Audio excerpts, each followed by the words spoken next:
Hello, everyone, and welcome back to the LOITalk podcast. I'm your host, John O'Gallagher. Absolutely delighted to be joined again by Jamie. And also today we have a very new special guest with us. We've got Aaron Callaghan, former League of Ireland manager, and he's going to bring some great contributions to the podcast, I'm sure. I'll just introduce Aaron first. Aaron, thanks so much for coming on. And if you want to just explain to the viewers a bit about yourself. I don't think I could explain all that in an hour, lads, to be fair. So, briefly, a professional footballer. I left Ireland at 15 years of age and went over to make a career in the UK with Stoke City, Oldham Athletic, Preston North End and Crewe. And eventually coming back into League of Ireland with St. Pat's and Shelbourne. And eventually headed up the north to play for Crusaders and Glenavon, coming back down to managing assistant manager in the League of Ireland in Longford, Athlone, UCD, and currently now managing in Trinity College in Dublin. Oh, amazing. That's quite a CV, in fairness. I'm just going to introduce Jamie in as well.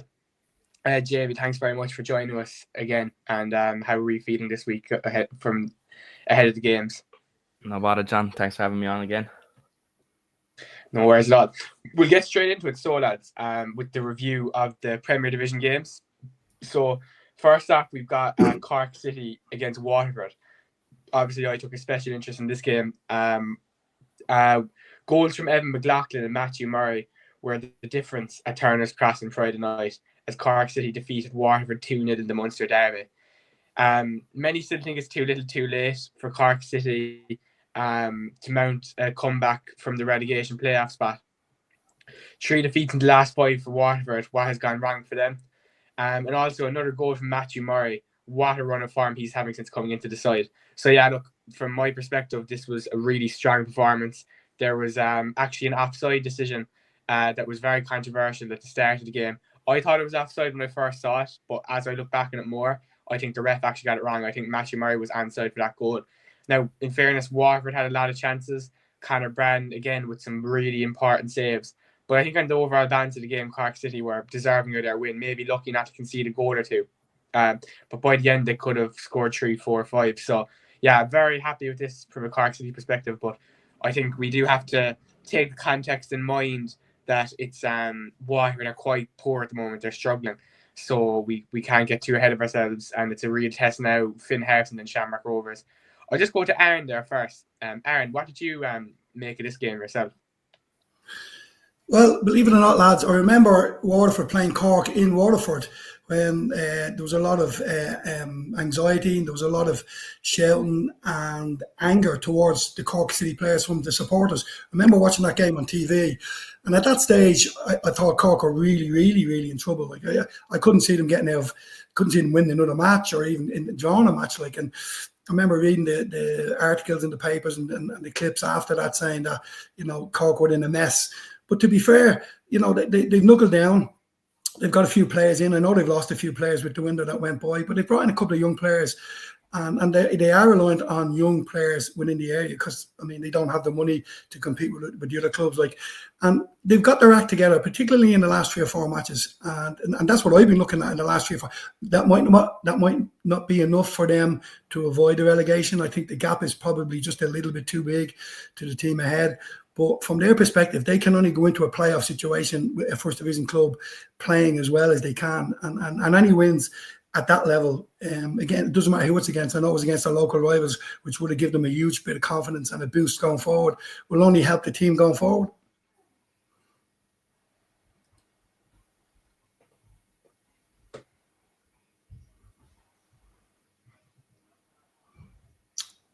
Will you get that, lads? Well, I'll go ahead anyway. I suppose Cork City, good run of form. Matthew Murray's obviously been very impressive. I believe he's pulled out of Ireland's under-19 squad due to injury. So I'm not sure how serious that is. If it is out for 2 or 3 weeks, that could affect, I believe, the next game, Shamrock Rovers. So that's a game you wouldn't fancy them anyway. But they have to play both Sligo and Galway away in the remaining fixtures. Those are 2 big games. If they win those 2, they're really in contention to at least get 9th and play a first division team.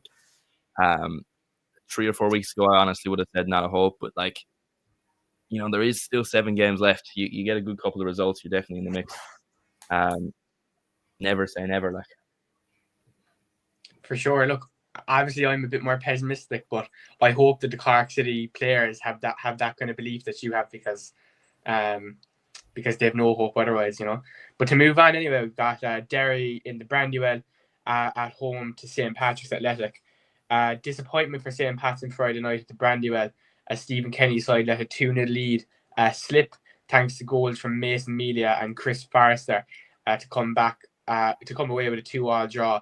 A brace from Addix Bannon for Derry in this game, who, I've heard some of their fans say that he was really poor all season, and obviously to end up coming back and getting a brace is quite a significant moment for him.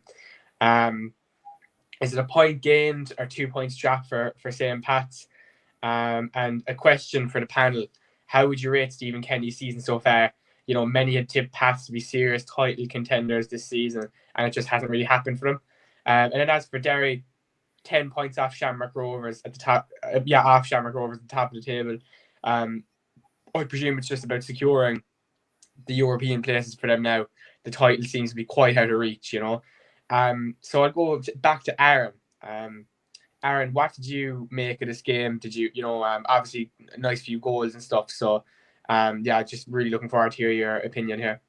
Yeah, well, after going 2-0 up, I think Stephen Kenny will be going mad at the players in relation to the fact that if anyone going up to Derry, you're taking the lead, but you're not taking the lead. You get a second goal to cement that lead, and particularly over the last 8 weeks. And I've watched a lot of Pats this year, and they be the local club around the corner from me, and they started off poorly. They were sort of a mid-season lull, but obviously, since they beseech this game away, they had an unbelievable performance away. They're picking up, they beat Waterford away recently, and for some reason they're coming really good towards the last 8-9 games of the season. And you done that last year, if I remember, when Stephen came in.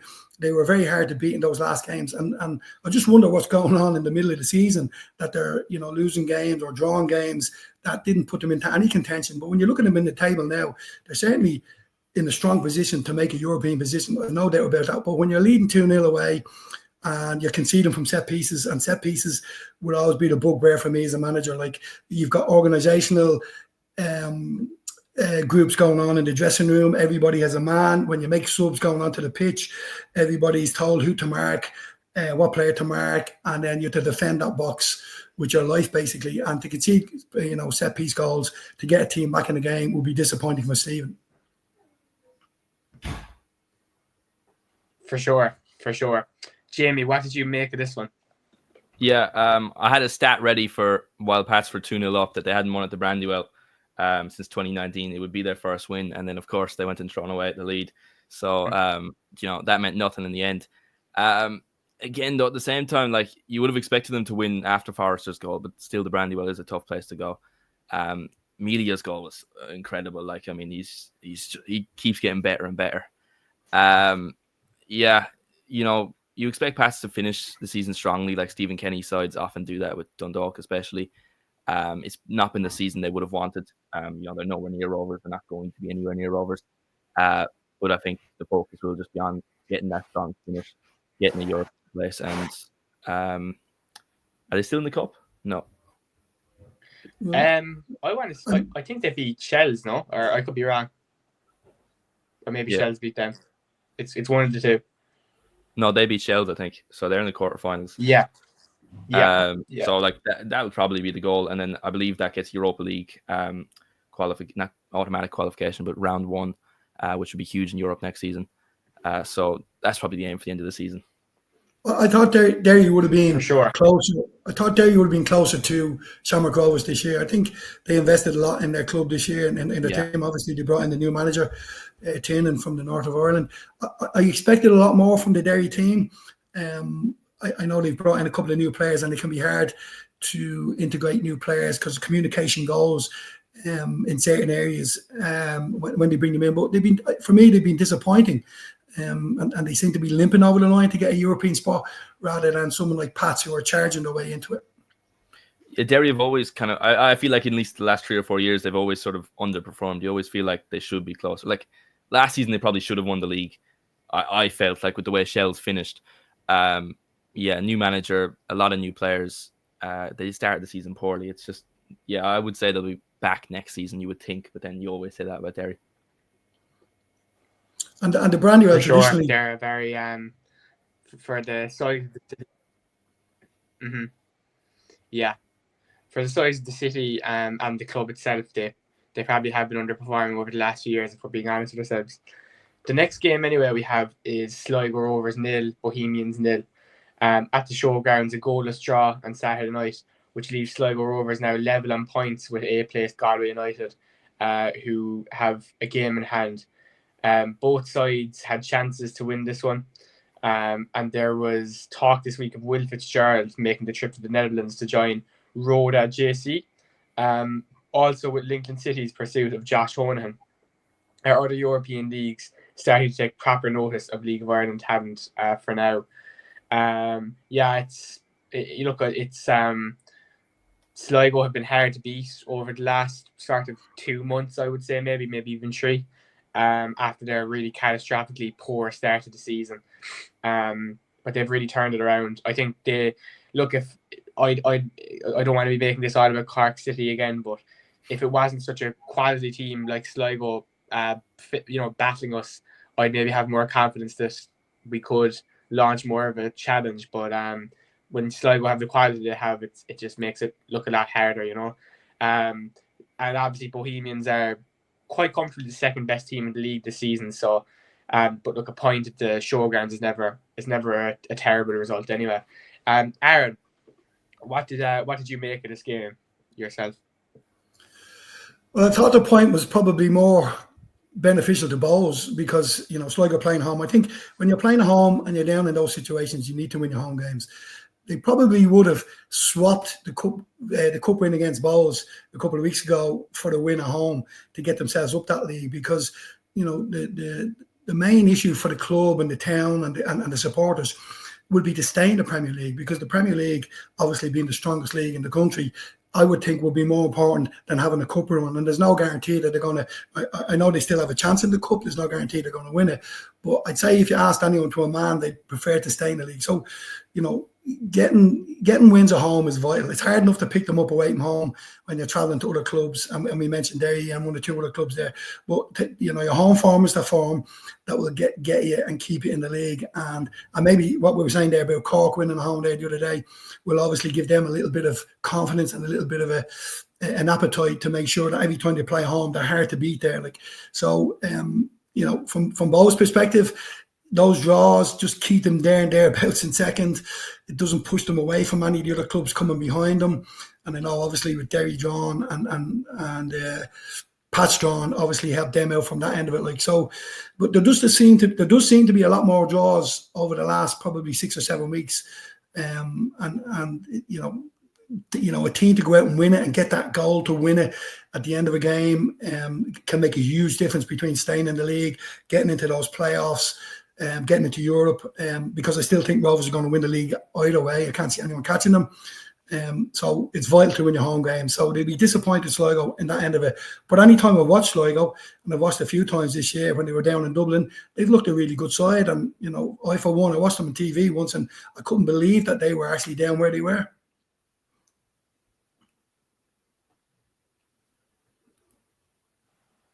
Absolutely. Thanks very much, Aaron. Jamie, what did you make of this particular game? Yeah, I suppose Sligo are always kind of one of them clubs that'll have a different squad every year. I rate John Russell so highly because he does have to kind of adapt every season with different players. Like you would imagine a lot of his key players will be gone at the end of the season, the likes of Elding, Hikiki. Will Fitzgerald didn't end up going to the Netherlands, but you'll imagine they'll be interested in January.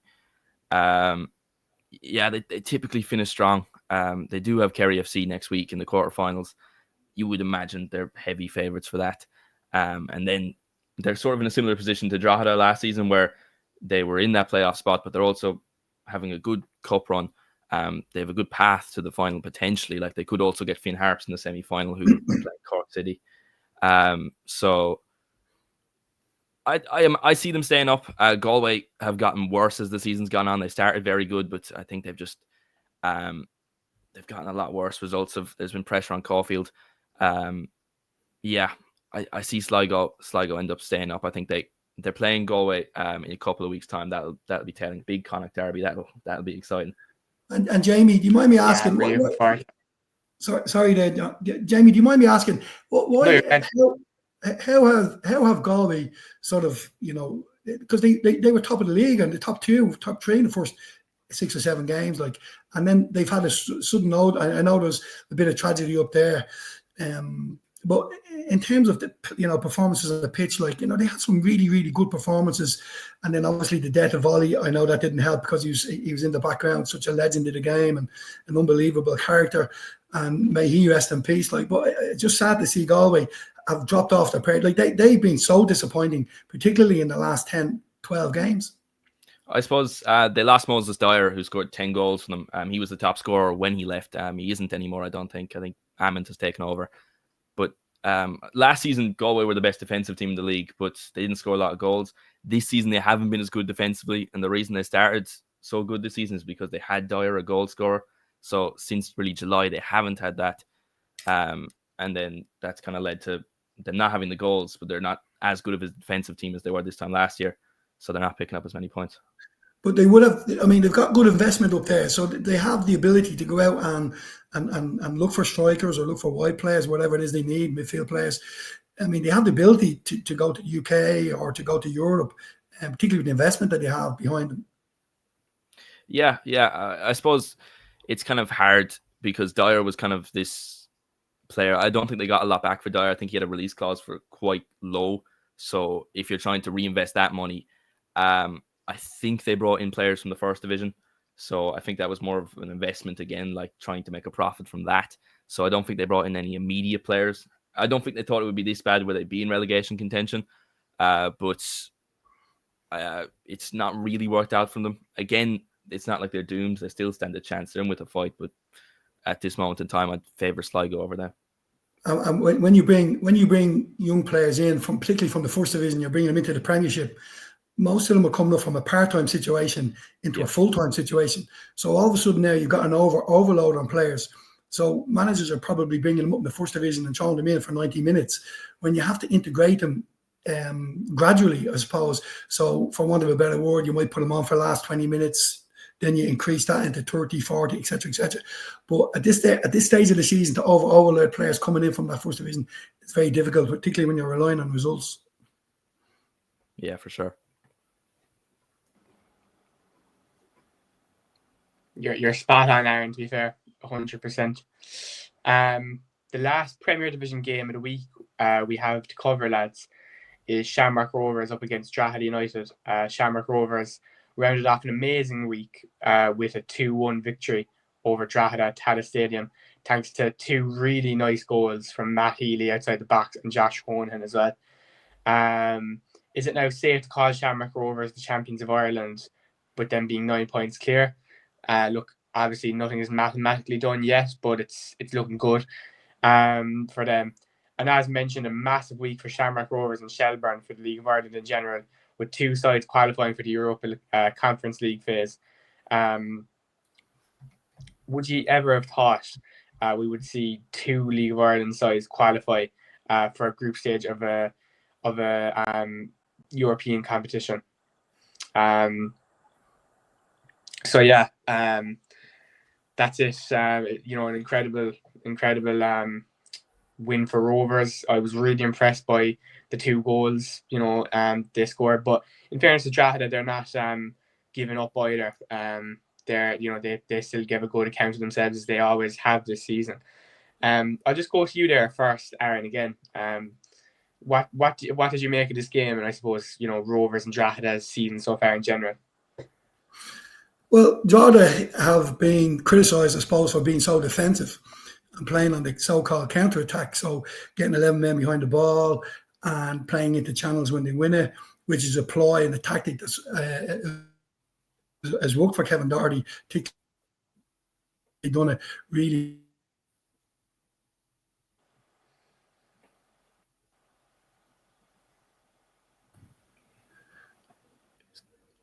Okay, are we back? Yeah. You're back, yeah. Yeah, sorry, got cut off there. Yeah, no, I'm saying like from Droghed's perspective, they don't seem to score a lot of goals, but they're set up defensively where they're really well organised. 3 centre halves, 3 big centre halves, fullbacks sitting in, and a midfield that's very narrow and very tight. So they're relying on the counter attack to score more goals and set pieces, and I think they've been very good. I think they've been very good in the league in terms of the tactics that Kevin has been employing. But for me, in terms of the Rovers, the Rovers situation, I mean, the scoring goals, the big plus for me in Rovers is the 3 centre halves that he plays every week. And I know Grace, Cleary, and Roberto Lopez, Pico. I mean, I had Pico when I was managing Bohemians, and he was playing midfield for me at Bohemians, and I converted him into a centre back at that time. Going back, little did I know he was going to play so many of these European games for Rovers and go on to be an international, because he's an unbelievable player, an unbelievable person, and a great skipper from a Rovers perspective. But those 3 centre halves have been the bone and the backbone of that team for the last 4 or 5 seasons, and by keeping them in situ has allowed them to put players in. Honohan has been a revelation.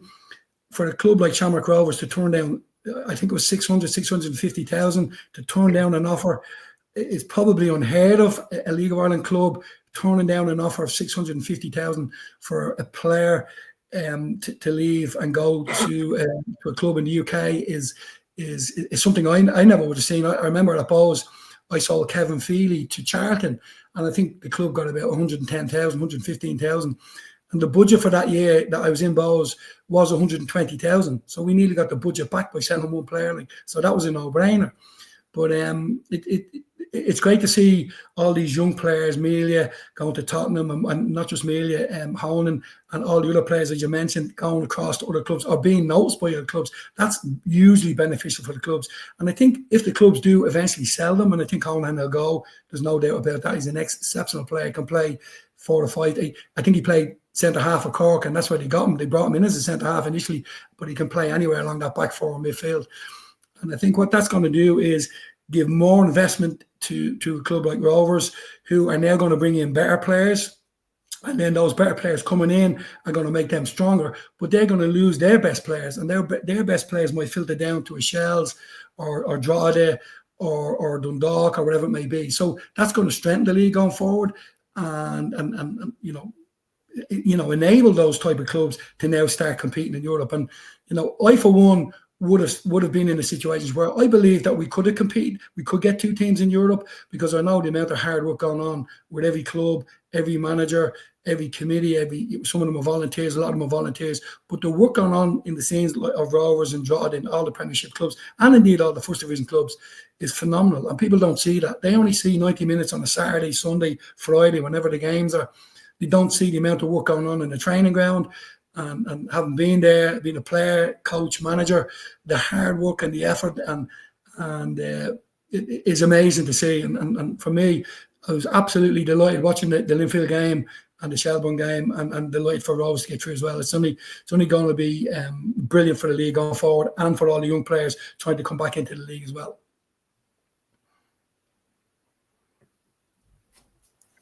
That's a terrific contribution, Aaron. Thank you so much. Great insight as well, into farming players you've coached and all that. We'll go to Jamie there. So what did you make of this particular game, Jamie? And obviously the European element as well. Yeah, I suppose I said to you when Rovers got Santa Clara, I said I fancied Rovers, and you didn't think so. And yeah, I can't lie. Yeah. when I saw the draw, I thought it was a real possibility. I like Shells. You expected them to beat Linfield because they'd already done it. I fancied Rovers, especially after the first leg.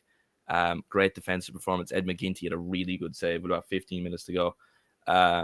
Yeah, just brilliant. And then on Sunday evening, Honohan staying, huge. I think the reason he stayed is probably because they've got Europe. I think from the European money that sort of covers his transfer fee, and if they wanted, they can sell him in January. Excuse me. Matt Healy. I think I said a few weeks ago he's been the player of the season, maybe with Conor Keeley, who also scored in this game for Drogheda. He's been fantastic. Former Cork City, he's come back to the league, and he's been brilliant. Along with Dylan Watts, who I was I rate very highly. I mean, I haven't seen as much of him this season. I think Healy's kind of taken that spotlight. I expect Rovers to do a lot better than they did last year in the Conference League. I think they have an easier run of games than they did last year, and I think they can get to the knockout stage again. And they were probably unlucky against Molde in February, and they can go even further. It's exciting times for the league, to be fair. Absolutely. Just to move on to the next game. Well, basically, Shelbourne against Galway United was postponed due to the very sad passing of Galway assistant manager Ollie Horgan at the age of 57. And we haven't really got a chance to cover this on the podcast yet, I don't believe. But look, it's just extremely sad. It's an unbelievable loss to the league. Like, I never would have had the privilege of knowing Ollie myself. But I suppose what I would say about him is this is no disrespect to any managers in the league, because all managers in the League of Ireland give unbelievable commitment for not much thanks. But what I would say is many managers, in my opinion anyway, can kind of go over your head and you kind of forget about them. But as for Ollie Horgan, he's always someone, just personally speaking, that would stick in my memory very much so, And I think, I've heard a lot of talk about how good of a man he was and how great it was to have a few points with him and all that. And I'm sure all that is absolutely true. But I think people are kind of forgetting, in what's getting lost in this talk, is how brilliant of a manager he actually was. Like, we're seeing how much Finn Harps are struggling now down in the first division.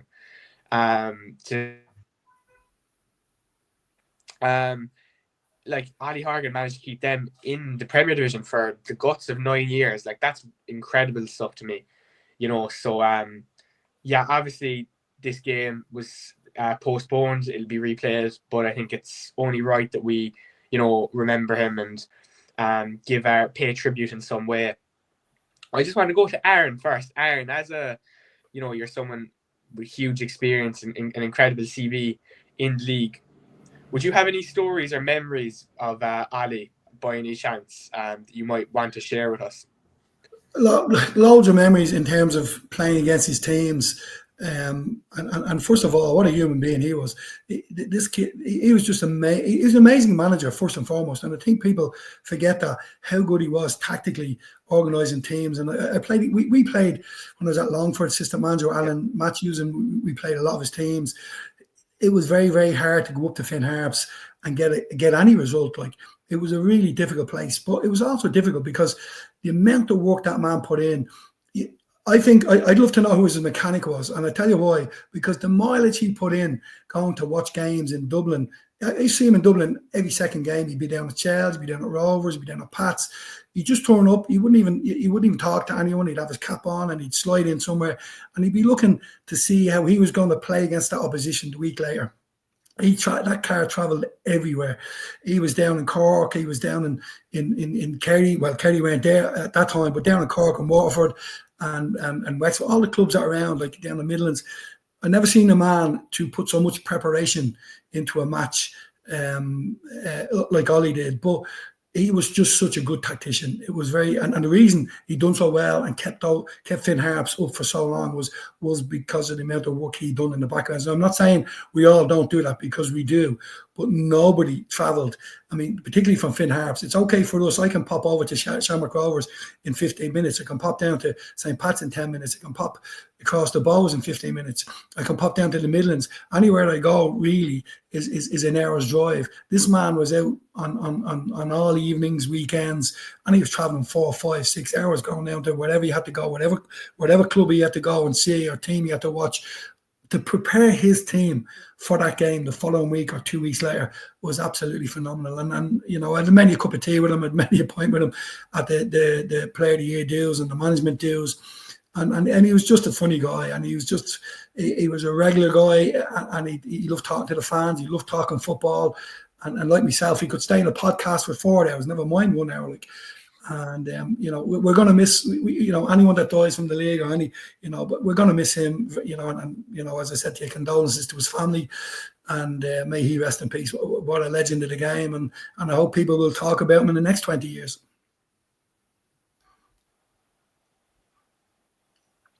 We have a saying in the Irish language, which just basically means incredible.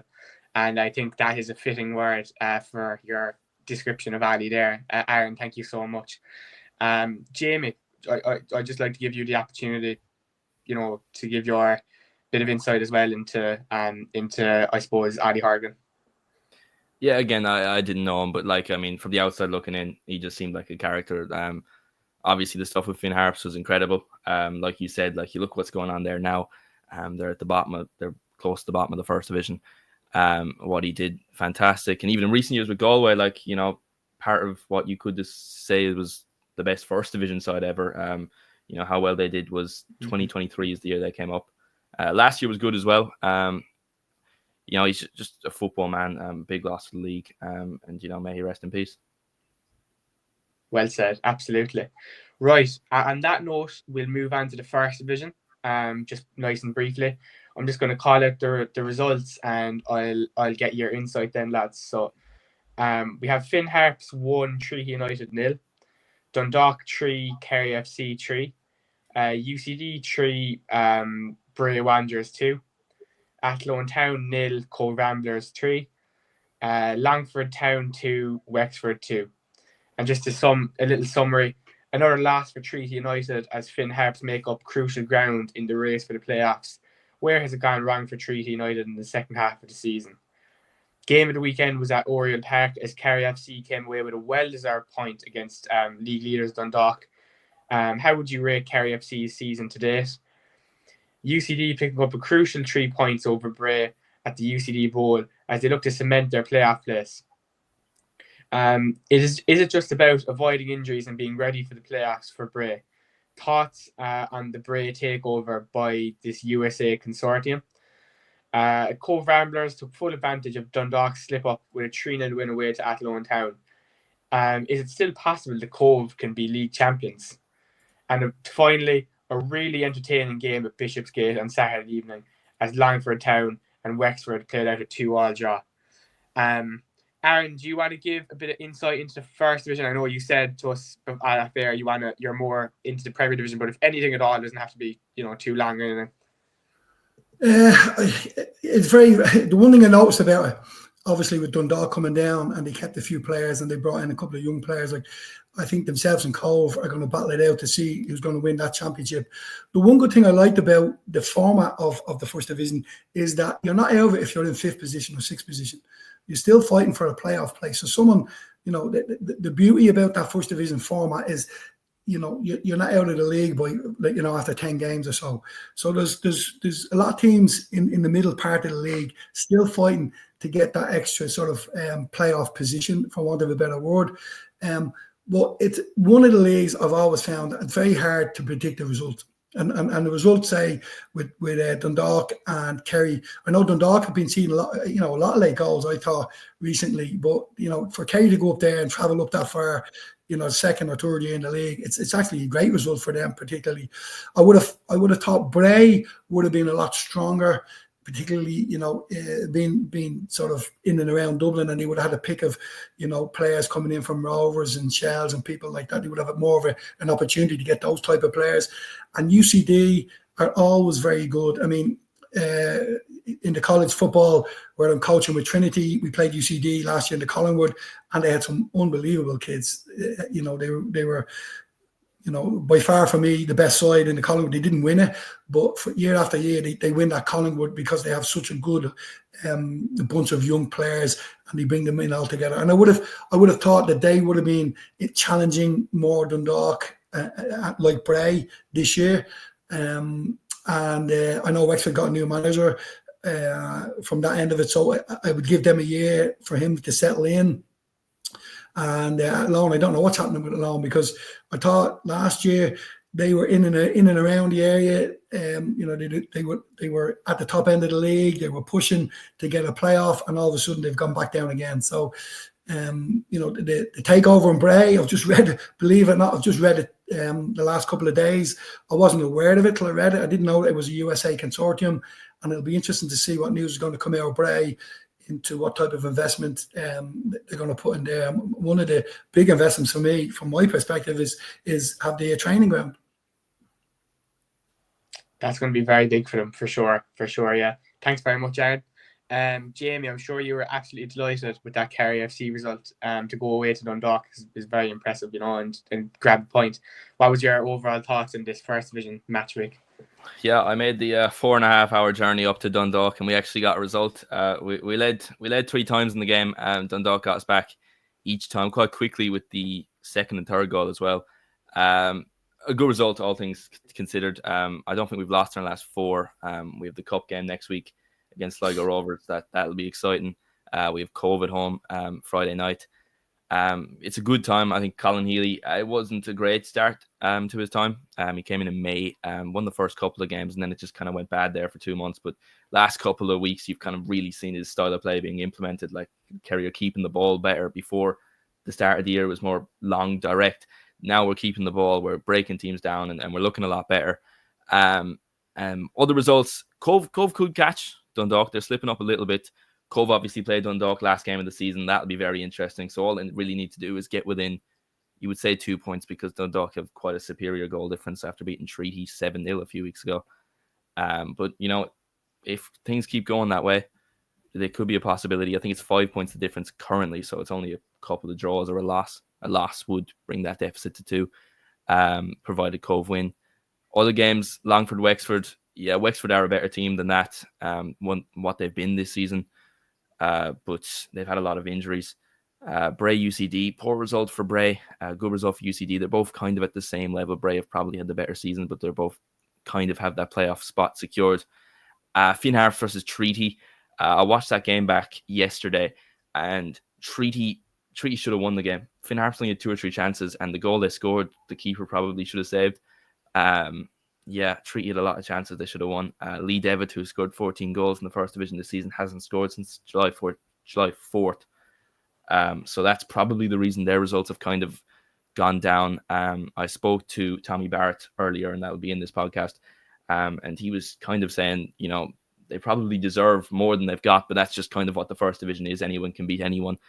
That's what football is. But now they're firmly focused on getting back to winning ways and securing that first division spot. They currently sit in 5th, but they're only 1 point ahead of Wexford. Thanks very much. Jeez, I didn't realise you meant the trip up to Dundalk. That's a serious trek, so fair play. All the way up to near the border there. But anyway, to move on. Earlier this week, Jamie was joined by Treaty United manager Tommy Barrett to discuss his side's ambitions for the rest of the season. Let's see how he got on. I'm delighted to be joined this week on the podcast by Treaty United manager Tommy Barrett. Tommy, thank you so much for coming on. How are you doing? I'm good, Jamie. Thank you. Yeah, no problem. So we'll get straight into it, and starting with recent form, I suppose, with just 1 win in 13. How would you describe that run of games? And then, I suppose, how do you bounce back in the last 7 to secure your playoff spot? Yeah, look, it's a difficult run of form, but most teams get that in the year. We're probably not getting it at the right time, but it has been a difficult period. There's no denying that. But the lads are still playing well. Bar the Dundalk game where we were well beaten, we were well in every other game that we played in. Didn't play well against Longford, in fairness. I thought we played well against Bray the week previous. We were good again, back to ourselves up in Harps, probably a game we should have won. But we didn't, and at this time of year it's about getting results, and we need to turn the tide now and get a result against UCD, and obviously preferably a win to stay in with a shout within the playoffs. That's what we'll be looking for. But you have to keep working hard, and you don't panic in these situations, and you try to dig yourself out of the hole, and hopefully we can do that. But we'll be certainly won't be for a lack of trying, Jamie. Yeah. I suppose kind of my similar question, you kind of touched on it. Do you feel as if your points tally this season is like a fair representation of your performance? Like last week at Harps, game you could have won, Kerry FC at home, August Bank Holiday, late equaliser. Like, is there games where you should have been winning that you weren't? Yeah, we left points behind, but I'd imagine a lot of teams in the league would say they left points behind. Up in Bray, we left points behind even when we were down to 10 men.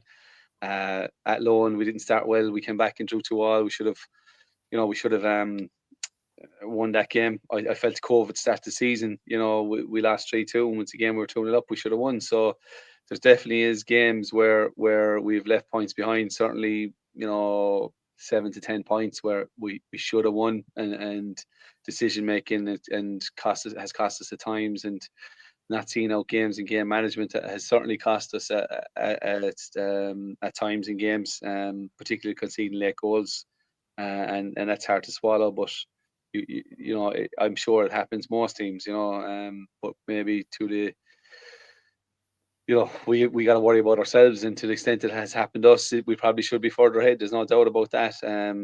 Particularly the way we played, like, and we've a decent amount of goals scored. We didn't concede a huge amount of goal difference before the Dundalk game was quite healthy. So you know, you know, they say the table doesn't lie, and it doesn't for a finish. But certainly, I feel we've been a bit unlucky. But is it luck, or is it naivety in how we manage certain games? And that's not a go at the players. That's, you know, that's us as a group. And we have to look at ourselves and see, can we get back to basics and grind out results and get as many wins as possible to get ourselves in the playoffs. Yeah, and I suppose this time last season you were in a similar enough position, maybe not as further up the table, a little bit lower down. But is there a difference in approach to how you're going about the back end of games to get that playoff spot? No, I think we just have to take it game by game. I think we were the ones chasing the pack the last day. We were always 4 or 5 points behind, and we never got a proper run going. So now it's about staying ahead of the chasing pack. And look, we knew Harps would be like Harps after winning four in a row. And look, I felt, as I said, we were a bit unlucky last week. Even if we drew there, they're 4 points behind. But look, that's neither here nor there. We didn't. So it's about doing it on the pitch, and actions speak louder than words. I can talk here all day long, but if we're not doing it on the pitch and we're not getting the 3 points, that's when, you know, that's what counts really. And I suppose you're one of the youngest squads in the division, an average age of 22.8. Do you think that has an effect with the lack of experience? And I suppose on the other part, how important is youth development to you? Yeah, look, we are one of the youngest squads, and a few of those lads, like you've you know, bring up the average age even further, because we have only a few lads over probably 25, and you know, we're missing Carl and Lige, that bit of experience there, or two lads that were full-time professionals most recently. So we lack that bit of experience when they're missing the last few weeks. There's no doubt about that. The last number of weeks we've been missing both of those.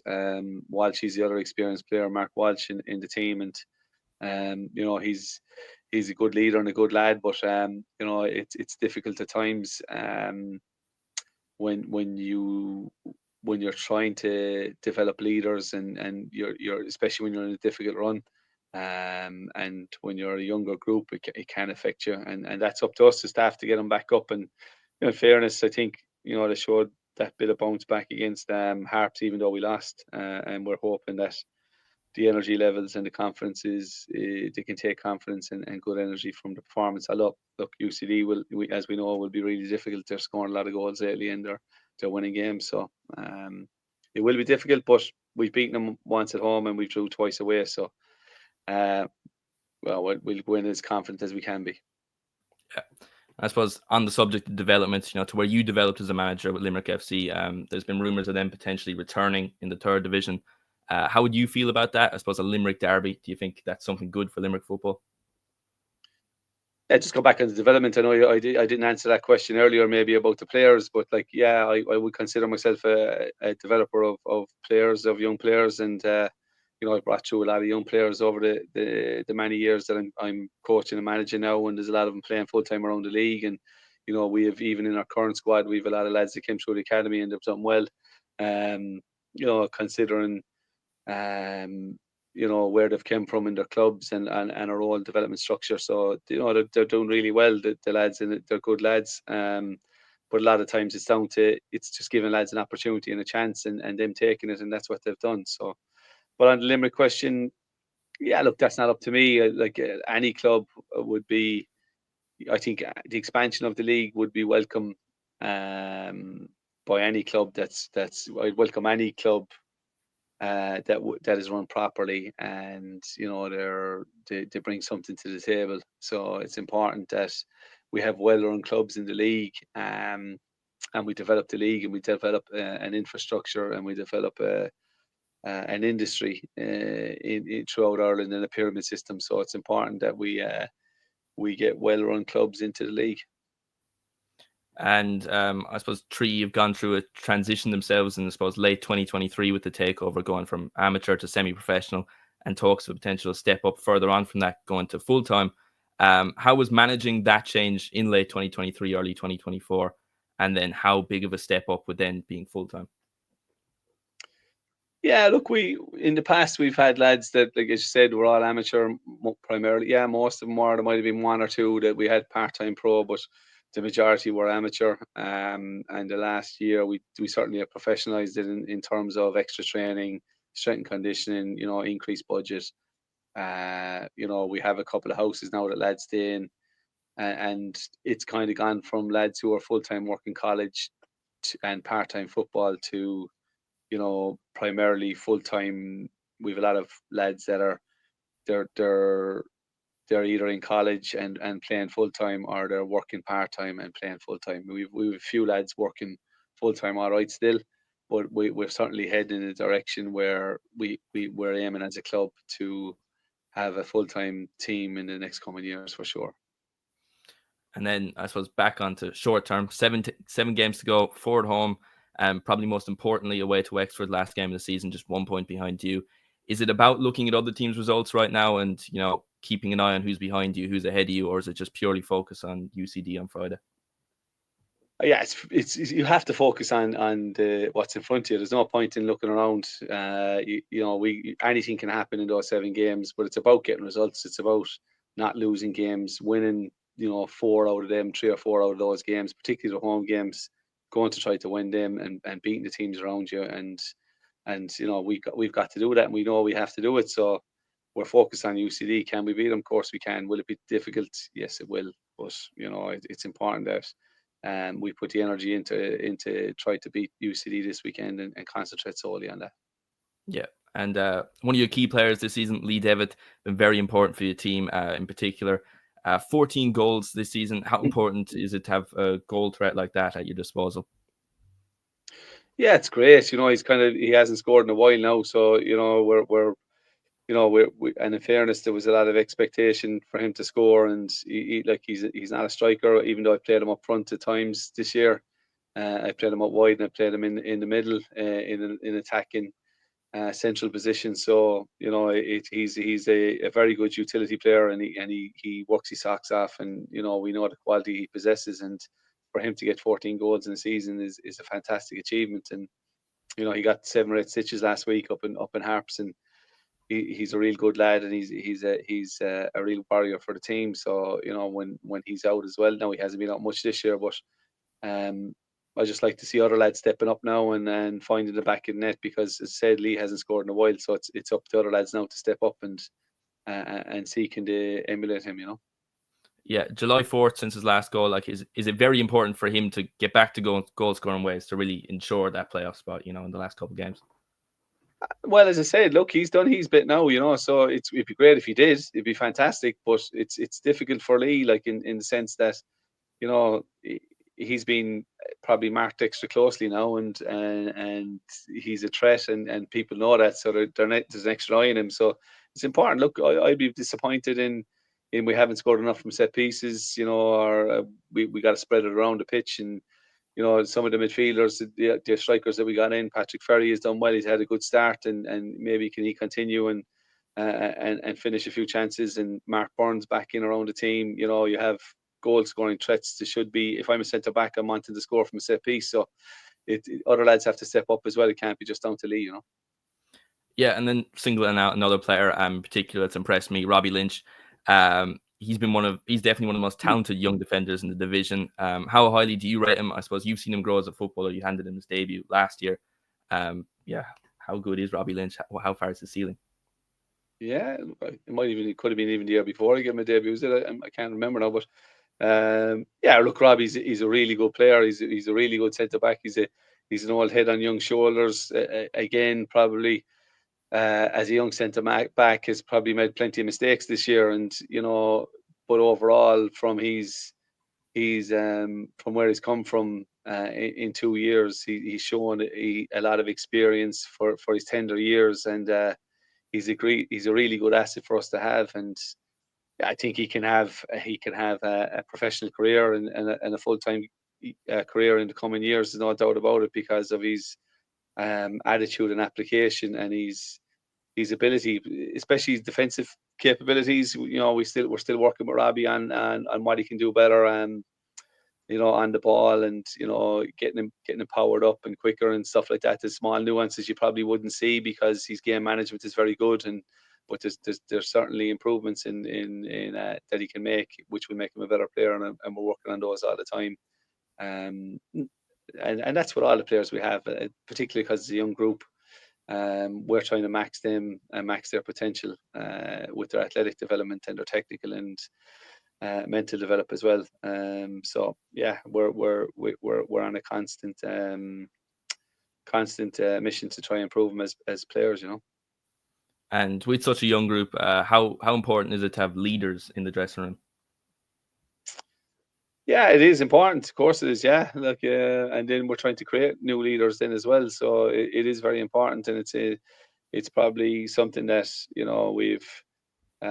we've missed on the pitch, and look, sometimes leadership is through action, sometimes it's through words. So you got to demand more off each other on the pitch at times. We can put more demands on lads as well, and it's just getting that balance that you're not overloading the players with demands. You're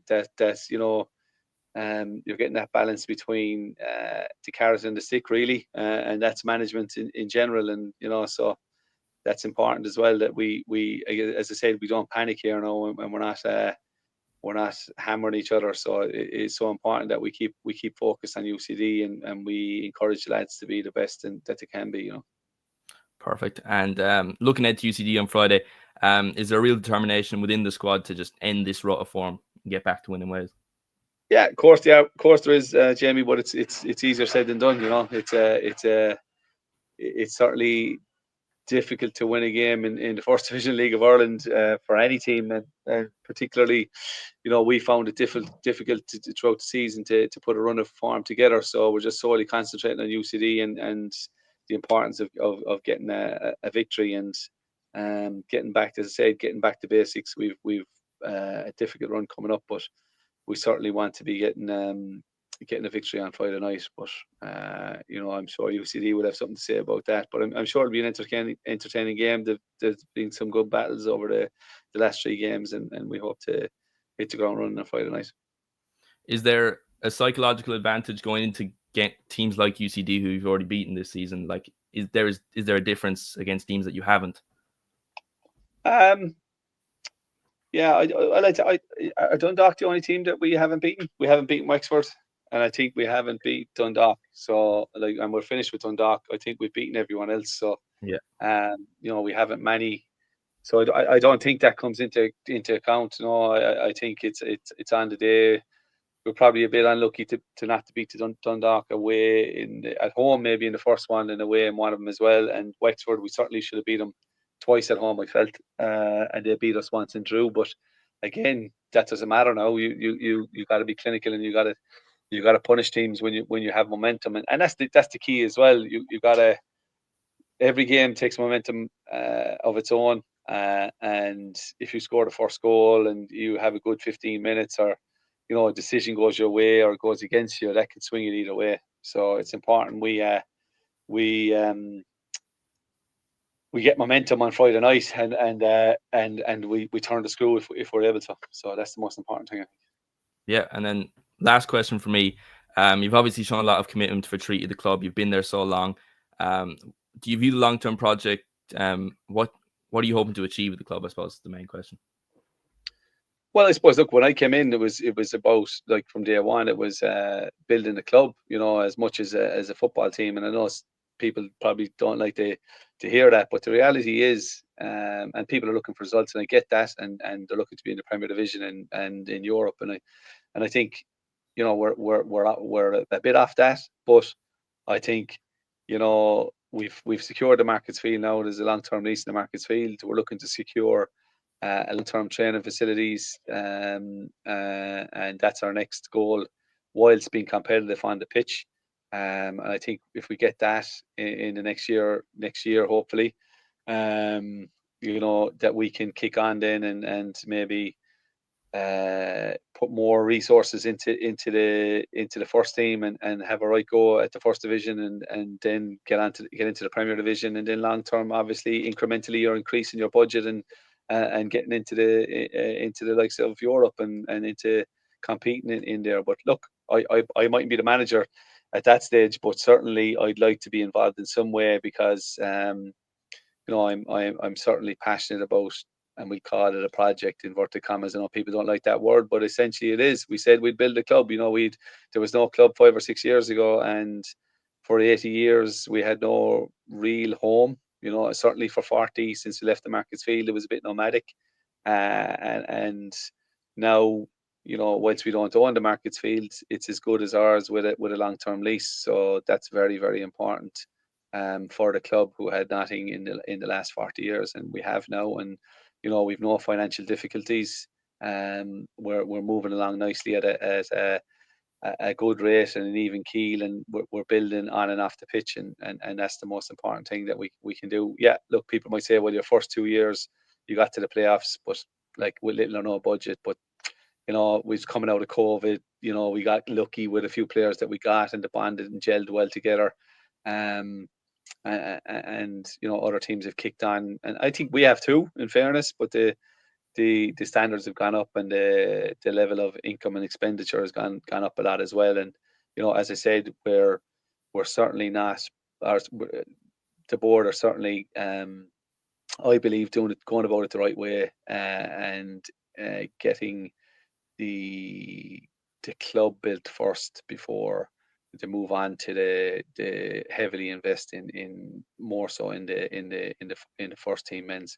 And again, they've increased my budget. There's no doubt. I'm happy with it as a part-time budget, and I'm glad of it. But again, we have to build our support base, build our community base, and build a club before I think we solely focus on the men's getting into the Premier Division and Europe. Perfect. That Thank you so much. a lot of money. Sound, Jamie. No worries. Take care. Best of the rest of the season. Thanks. Cheers, man. Good luck. Now, moving on to the weekend's games. So only one game in the Premier Division on Sunday evening, as the rearranged fixture from last week between Shelbourne and Galway United takes place at Talca Park. How important is the result for Galway United on Sunday, as Sligo Rovers are now actually level with them in the race to avoid the relegation playoff?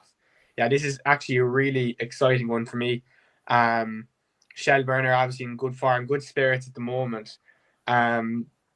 So I could see them running away with this game, to be honest with you. But look, you can never discount a John Caulfield side, in my opinion. Like, I have a lot of respect for him as a footballing man, but I do think with the form Shelbourne are and compared to Galway, it could be very worrying. So obviously this is our only Premier Division game of the week due to the international break. Obviously very exciting times with the international break as well, that we hope to discuss on LOITalk as much as we can with players involved in LOI players involved in the international setup.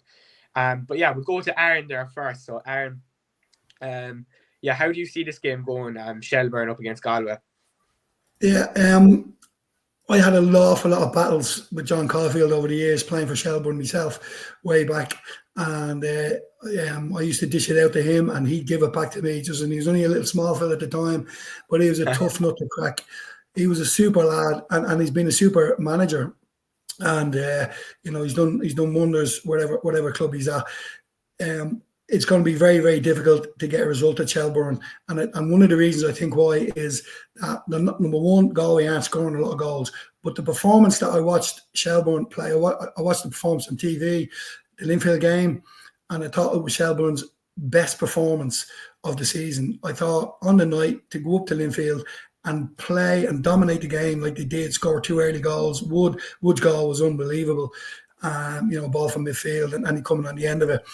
And they seem to got a really good balance together now. Joey has, And for me, that was probably one of the most outstanding performances of the season. And obviously, the Rovers won away when they get the result over against the Porto side or the Portugal side. But Shelbourne seem to have relaxed a bit now. Damien's gone. There's a new man in charge.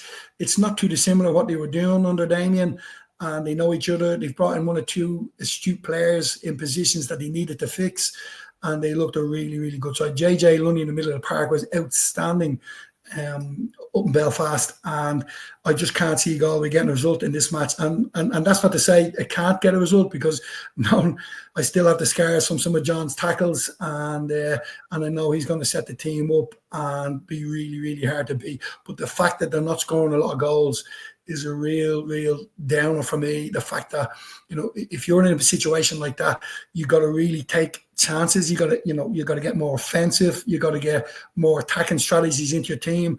But it's very hard like that when the team is pushing you back for so long periods. And I think Shell will win that game. I don't think it'll be comfortably. And like all these matches, the first goal on the night is key. I think if Galway get the first goal, they've got something to hang in there for and battle away for.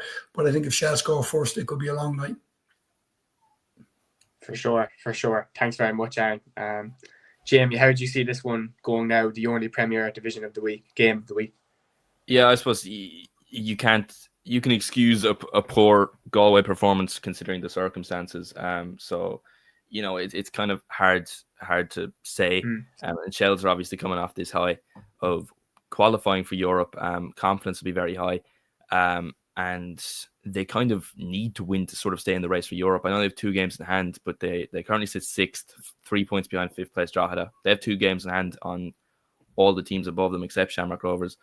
But you would say they need to start picking up a little bit more points. They've qualified for Europe for the league stage, but they would want to be also in the qualifying stages for next season. For sure. Thanks very much. It's going to be an interesting one, to be fair, and I'm sure there'll be plenty of eyes on it, with it being the only match of the week this time around. So just a quick first division preview, lads, as we round off the show. So we have Wexford up against Dundalk. Longford are home to Finn Harps. Bray are at home to Athlone Town. Kerry in a very interesting Munster derby at home to Crewe Ramblers. And Crewe United are hosting UCD. So with a 6-point lead over Crewe Ramblers, a win for Dundalk on Friday night over Wexford could potentially mean the end of the title race, the way things are going. Also, Finn Harps will be looking to continue their excellent run of form when they make the trip up to Bishopsgate to take on Longford Town.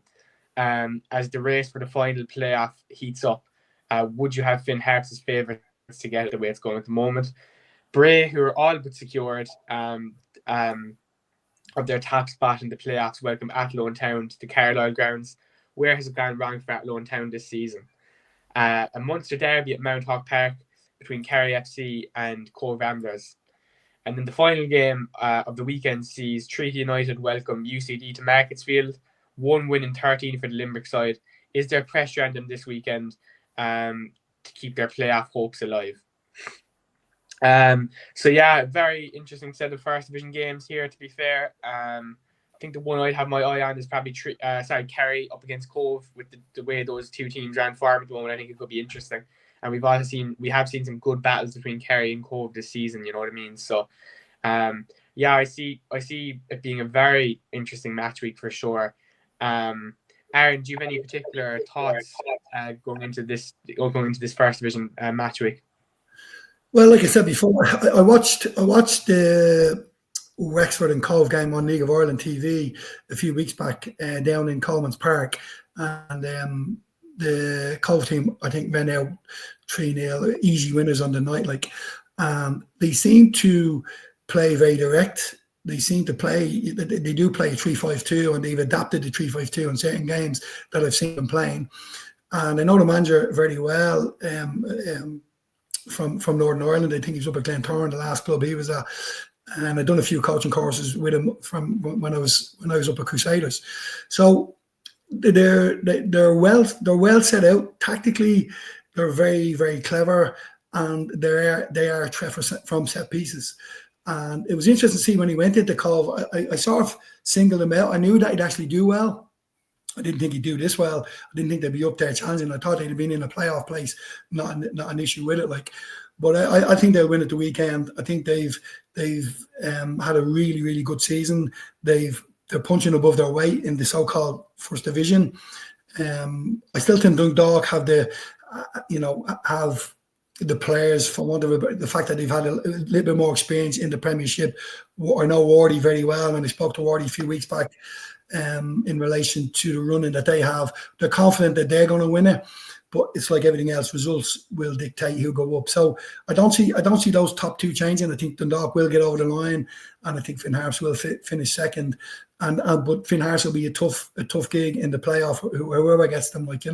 And like you said, Jamie, the Bray and the UCDs, they're more or less the same sort of a team. The winning, drawn, that sort of stuff. I don't really know a lot about Finn Harps this year. I have to say, I haven't seen a lot of them.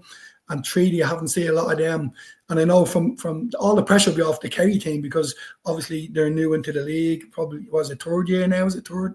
Yeah. Something like third year in the league. And they're growing every year, and it will take them time. You can't just come into a league and expect to get results over the period of time. You have to build structures in your club, and you have to build it from the first team all the way down. You have to get the academy right. You have to develop players within the academy, and most of the Kerry players will probably be coming from the younger age, the 18s, 19s, Leinster Senior League sides around that league. And from their perspective, they're in a growing phase. And the big thing for me in terms of when you have a club coming into a league like that is that the right person is appointed as the manager, and the right coaches are appointed into the club. And I always laugh, and I don't know if you've seen the ad, guys, where Jedward are on the TV and they're promoting is it the gas? I don't know if you've seen the gas thing. Yeah, and I know it, yeah. And one of them, they have a problem with their gas. He says, one of them says, like, we have a problem with the gas, what we do. And the other, one of the brothers says, so I'll fix it. And then all of a sudden there's he says, you fix it. What do you mean you'll fix it? He says, you know not about gas. And I think what we do is we have a lot of coaches in the league whose intentions are very, very good, but their knowledge is very, very poor. And I think if we get the colleges, if we can get those coaches in clubs like Kerry, a lot of those clubs in the first division, top-notch coaches, and there's a lot of them out there who have pro license badges and A license badges, who have a lot to offer and are very, very good tacticians. And they're not, like, as I call them, in terms of the parents whose intentions are really, really good, but they're just helping out. I mean, I'd love to see a League of Ireland add something like that. Don't bring in a coach who hasn't got the qualifications. Why would you do that? Albeit, I know the dad's intentions or the mom's intentions are really, really good. So those coaches are critical in the development of the first division, most of those first division clubs. And it's interesting to see, I think Pat Devlin is staying on in the new consortium taking over. I think he will be staying on as director of coaching, and his influence and knowledge and comprehension is going to be unbelievable to Bray going forward. And maybe we need one or two more of them who can mentor the so-called coaches in the first division. Thank you very much, Aaron. I think there's some stuff that definitely the first division could take on board there for sure. Jamie, how do you, just going over the couple of games there, how do you see this particular match week going? Yeah, I suppose you'd fancy Dundalk against Wexford. Longford, Finn Harps. Finn Harps in a good run of form. They brought in a striker, Kamata and Pongo. He's scored a lot of goals since he's come in. He only came in July, I believe, and he's been in good form. He scored last week against Treaty. I'd expect him to score, and I expect Finn Harps to win. Bray versus Athlone. Athlone have been very bad. I mean, they've had off the pitch issues with owners and stuff, so you can sort of understand it. But you would expect Bray to win at home, especially with their news of new owners and investment. I'm assuming there's going to be a lot of excitement at the club. Kerry Cove. What I will say is when we beat them in the cup 2 or 3 weeks ago, Cove had a man sent off within the first minute, and I felt like Cove were still the better team with 10 men. So I think if they don't have anyone sent off, I would sort of fancy them, but I won't root against my own club. I think with the form win, I think we can take a draw against one of the league's best teams. And Treaty UCD. Treaty, I would I'd say they can get a draw. UCD haven't beat Treaty this season. Treaty have won once and drew twice. So I'd fancy them not to lose. I'd fancy them to hold on. And I suppose on Aaron's point about coaches and getting the right coach in for a team with Kerry, I think Colin Healy's definitely that man. McCarthy was brought in at the start of last season. He was only 26, youngest ever League of Ireland coach. And that's all well and good, but for a new club coming in, you would want someone with a bit more experience. And Colin Healy has that. He was with the Ireland women's team. He was with Cork City. He obviously brought them up. He didn't do too well in the Premier Division, but he has that experience of at least getting out of the first. So far, my indication would be he is that man. Things can change, but I think we've seen a lot of improvement even in this few short months. Absolutely.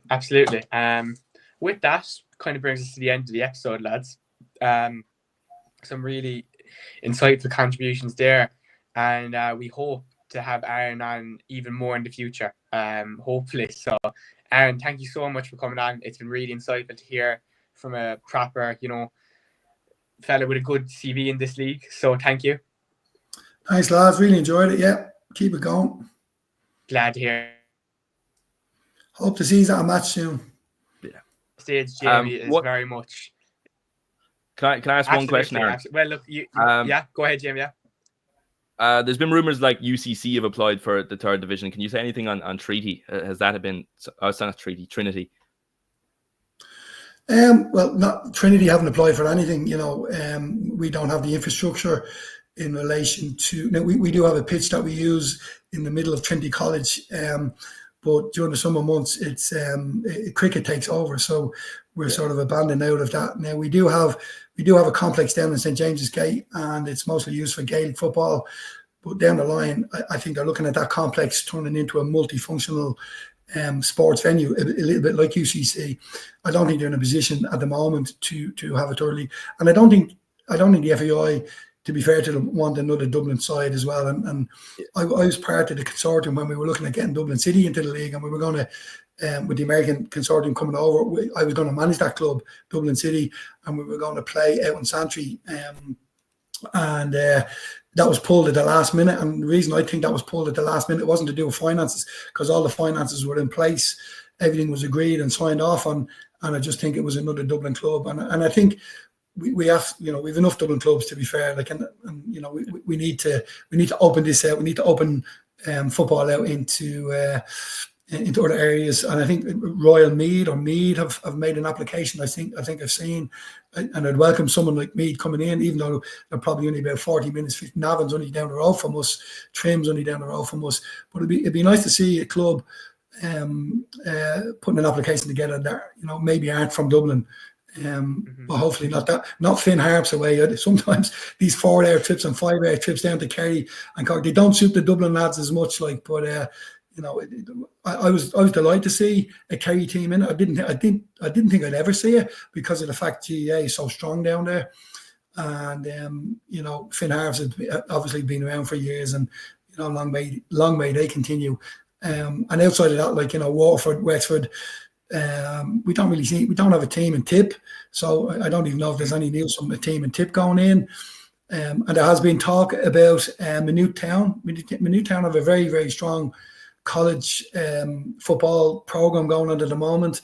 They won the Collingwood last year. I was down there with Trinity, and a lot of those young players that they have within Maynooth are actually under 17, under 19 players with Pats or with Bows or with Rovers. So they're very, very strong team, at their first team level and at their second team level.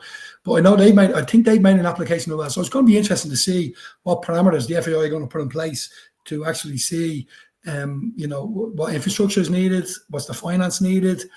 And I've been at that meetings with the FAI where you've got to have a chat with them in terms of the income. How are you going to show income? The only thing, probably the disappointing thing for me when we were going into the meetings with the FAI was that you never reconciliated the money every month. They should have been doing those meetings every month, and even if it was online, to make sure that clubs weren't overspending. But it's going to be interesting to see, when the third league comes. I think it's an absolute brilliant idea. I think if you look to the, if you look at England, when they brought in the National League underneath their Football League, and then they have National League North, National League South, I think they've really gotten stronger and stronger and stronger as teams and as leagues, and I think that'll be huge beneficial to the young players playing in our leagues. And the Leinster Senior League in Dublin will be very strong at the moment, and there'll be some top teams in that, which the top teams in Leinster Senior League in Dublin, of which Trinity are in the third league or the fourth league down, there we are. But the top leagues in Leinster Senior League are paying their players. The Moctuses, the Lucans, the teams that are winning that year in, year out. So those Leinster Senior Leagues are very, very strong.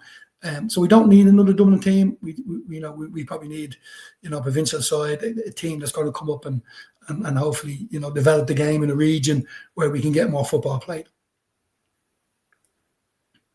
Brilliant, Darren. Thank you very much for that insight. We actually had Robbie Cannell on the podcast a few months ago, who is like over Trim AFC in Meath. So that would be fantastic to see, and he really seemed very passionate about growing the game in Meath. So yeah, the future is bright for the LOI and so many fronts.